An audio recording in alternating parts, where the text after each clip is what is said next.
प्रत्येक स्त्रीला सकाळी सकाळी पडलेला प्रश्न म्हणजे आज भाजीला काय करायचं, तर माझ्याकडे होती वांगी. म्हटलं चला आज मस्तपैकी वांग्याची भाजी करूयात. तर मी इथे घेतलेला आहे कांदा आणि खोबरं घेतलं भाजून, शेंगदाणे घेतले भाजून, मस्त मिरची घेतली, लसूण घेतला, कढीपत्ता घेतला. हे सगळं मी मस्त छान भाजून घेतलं. त्याच्यानंतर मी मिक्सरच्या भांड्यामध्ये टाकलं. मिक्सरच्या भांड्यामध्ये टाकून मी मस्त तिथं वाटण तयार केलं. आणि इकडे मी परत एकदा वांग्यांना हात लावला. वांगे मस्तपैकी धुवून घेतले, त्याचे छोटे छोटेसे देठं काढले शेंड्याचे. नंतर मी त्याच्या खापा केल्या.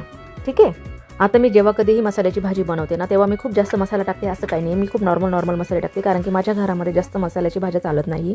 आणि माझ्या 2 मुलींनाही जास्त मसालेयुक्त भाज्या मी त्यांना देत नाही खायला. आणि खूप कमी तिखटही देत नाही किंवा जास्त तिखटही देत नाही. नॉर्मल भाज्या असतात माझ्या.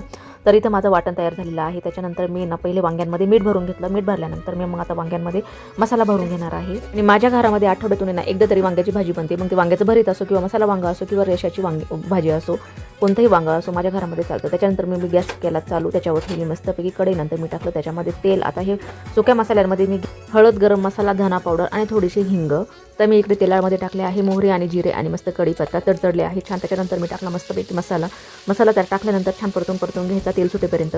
आणि मग त्यातच आपण जे सुके मसाले काढलेले आहेत ते सुके मसालेही लगेच त्यात टाकून द्यायचे आणि ते पण छान मस्त परतवून घ्यायचे. आणि नंतर मिक्सरच्या भांड्याला थोडाफार मसाला राहिलेला असतो, तो थोडंसं पाणी टाकून त्याच्यामध्ये तो पण टाकून द्यायचा छानपैकी. बघा माझं कसं मसाल्याला मस्त तेल सुटल्यानंतर त्याच्यामध्ये टाकायची मस्तपैकी छान वांगी भरलेली. आणि नंतर ती परतवून घ्यायची. ती पण 5-1 मिनिट त्यालाही छान परतून द्यायची वाफेवर. वांगी थोडी मसाल्यामध्ये परतल्यानंतर त्याच्यामध्ये मग आपल्याला जसं पाहिजे तसं पाणी टाकायचं.